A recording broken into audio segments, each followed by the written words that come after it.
Hi, hello. I finally put on makeup for the first time in way too long. I've got a little shimmer going. I'm just really happy to have something to dress up for again. And also, like, I went out and bought makeup the other day, so I need to use it. So I apologize if my skills are a little rusty, but I haven't blended eyeshadow in a very long time. That being said, we're not here to talk about my makeup, or lack of it. We're here to talk about books. As some of you might know, this is National Poetry Month, so I'm trying to read some more poetry. I've definitely mentioned some of these books in the past.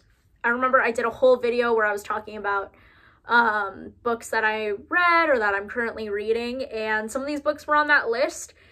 And then I ended up not finishing that video because I just ended up hating the product.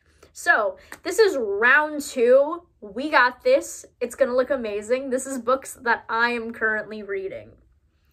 So I like to start off with Oceans, a very short introduction by Doric Stowe. I'm not making fun of the name. That's how it's spelled, Doric. Anyway. So this isn't actually a poetry book. This is a very, very scientific book using words like thermal vents and paleoecology. But it's actually really exciting. I love oceans. I love science. I love marine science. And so it's kind of fun getting to read a book about science. And it was just something that I picked up at the store the other day and I've been enjoying a lot lately. So I definitely wanted to shout out that book. Even though it's not a poetry book, I'm really trying to focus on reading poetry this month. And thankfully, all of my poetry books are actually by people of color, so that's really exciting and fun too. So the first book that I want to talk about that I'm reading this month that has to do with poetry would be For Colored Girls Who Have Considered Suicide When the Rainbow Is Not Enough by Ntozake Shange. And this is technically a choreo poem, or at least that's what she's referred to it as. And that means a poem with choreography. It's very much a piece that is meant to be performed, meant to be moved. And it's often been staged off-Broadway, on Broadway, through high schools and colleges. One of the really amazing pieces about this particular book is that it was even turned into a film. So I don't really know a lot of books of poetry that can cross over into that realm as well. And I love reading poetry where there's multiple voices interacting. In fact, one of the first books of poetry that I ever read had that theme to it.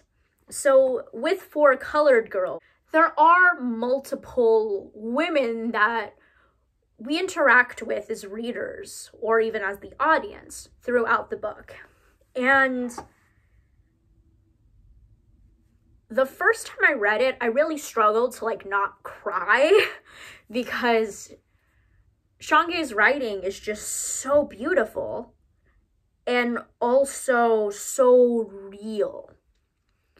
And I feel like that's something that's so important about poetry, is that it can be abstract and use language that we might not use in our everyday lives and still be very grounded and real. Especially when we're talking about the experiences of women of color. There is a lot of violence and fetishization and hatred towards women of color, unfortunately. And it's one of those things where it's the intersection between both being a woman and also being of a certain race or ethnicity.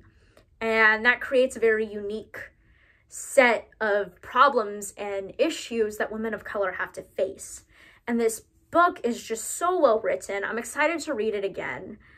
I am debating whether or not I want to watch the movie, but there are just some really amazing Black actresses in it who are super committed to their craft, so I know that it will be a really good watch because they're very talented women who are in this piece, as well as the fact that Shange was directly involved during the filming process. So there's also that sense of she had enough control and input and interaction with the people that were actually involved in the making of it.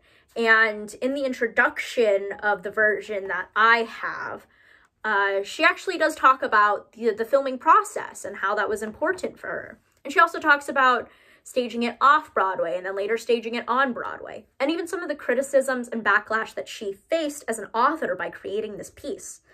Because, once again, there are a lot of issues that women of color face, and sometimes when people talk about the issues that women of color face, it's hard to find support from certain types of feminists who think, well, all women, we have to fight for all women the same way, when that might not be particularly useful to women of color. And there are also people of color who go, well, we need to fight for the people within our community the same way, which might not actually address the needs of women. So she does talk about that. I was reading the introduction and crying because she's just so passionate, and honestly, you can really hear it in that introduction about how much she loved getting to go and see people's productions, and how much she loved that so many people could connect with it in a really meaningful way. So I really enjoy this.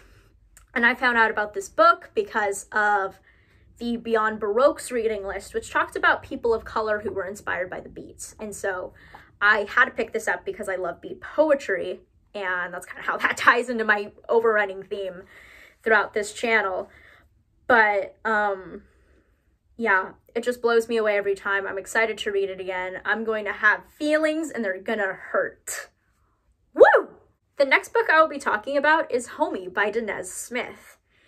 If you know me, you've heard me talk about this book. I'm also reading this one again because I've read it very sporadically, because Smith's writing hits in such deep places. And once again, it's another poet of intersecting identities where Smith is both Black and queer. And once again, it's a complex identity to have, because there are queer people who go, oh, we need to fight for all queer people the same, which doesn't necessarily work for people of color. And then there's people of color who go, well, we need to fight for all people of color the same, which doesn't necessarily work for queer people. So seeing how those identities come into their writing is really, really interesting. There are a lot of poems that, well, I don't necessarily relate to because I'm not Black. I feel for that experience because of my queerness. And of course, there's always going to be a limit to how much I can feel for a certain thing, but still, it's a really fascinating read as someone who isn't Black and is really definitely trying to learn more about the Black experience and how to be a better ally to people who have these experiences that I wouldn't understand because I have the privilege of being a light-skinned Latinx person. So, once again, there are some poems that make me just burst out crying, but a lot of Smith's poems make my jaw just fall off. I feel like Jacob Marley when he unties the ribbon and his jaw falls down to his chest and he's still talking. Like, that's how I feel with Smith's work. Like, it just knocks my jaw off and leaves me gasping for air like a fish out of water. The way they craft their poetry it's just so hard-hitting and gets right to it out of nowhere. And it's a masterclass, really, in how to craft these excellent lines that really resonate with the audience. And so I'm excited to read this again. And something that I enjoy about Smith's writing on the page is that they like to change it up. They definitely use different styles. They even use visual styles that, when read out loud, you don't get to see because reading aloud is audio. But having interesting visuals and interesting formatting as a reader is is fascinating because there's that level of introspection of, okay, well, this is a definite choice to you know, break up these lines a certain way. This wasn't on accident. This was on purpose. And it makes you dig even deeper into the work and trying to understand why the author did what they did and what we as the audience, as the readers, are supposed to take from these very deliberate actions. So I'm so excited to be reading this one again. And Smith is just an absolutely amazing poet. And hopefully after I finish Homie, I will purchase more of their work. And I definitely want to watch more of their poetry. They do have some videos online. So if you look up Danez Smith, D-A-N-E-Z, Smith, S-M-I-T-H. Watch some of those videos. Incredible, incredible work. So the last book that I'm currently reading is Post-Colonial Love Poem by Natalie Diaz. Now, I do have a bookmark in here, but it's really only the first two poems. Her writing tends to be a little bit longer, which is something that I appreciate as a poet who tends to write really long pieces. And so I totally understand that part of the craft, I have so many things to say, so this is going to be a really long poem, and you're just going to have to buckle in for the ride. And she makes it really worth it. Her visuals are intense and expansive. Reading her poetry is like turning on a high-definition TV. There's a very clear and brilliant image that the reader or the audience is viewing. So I enjoy her work, but I haven't nearly read as much of it as I have the other two books. So this one is I'm really excited to keep reading this book, essentially. I just haven't gone to read as much of it as I wanted to, and I'm so excited to get to read it. I also want to read her other collection, which is When My Brother Was an Aztec.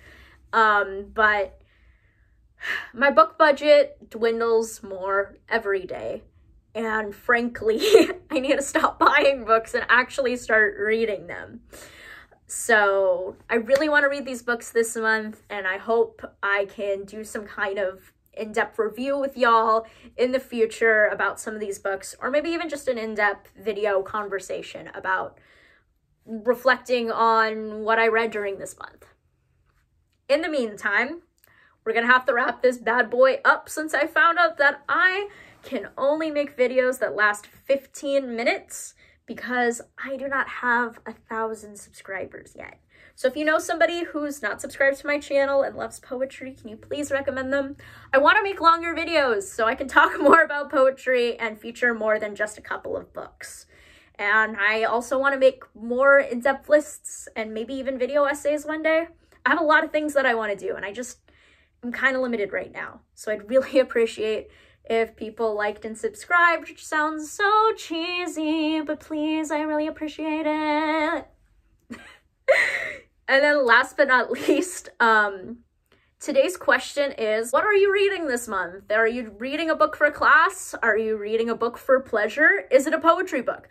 Let me know down in the comments below. I really want to have some interaction between the people who watch these videos and myself this month. And, you know, maybe we can get like some book recs going, you know? In the meantime, thank you so much for tuning in today. Stay safe, stay hydrated, and I'll see you next time.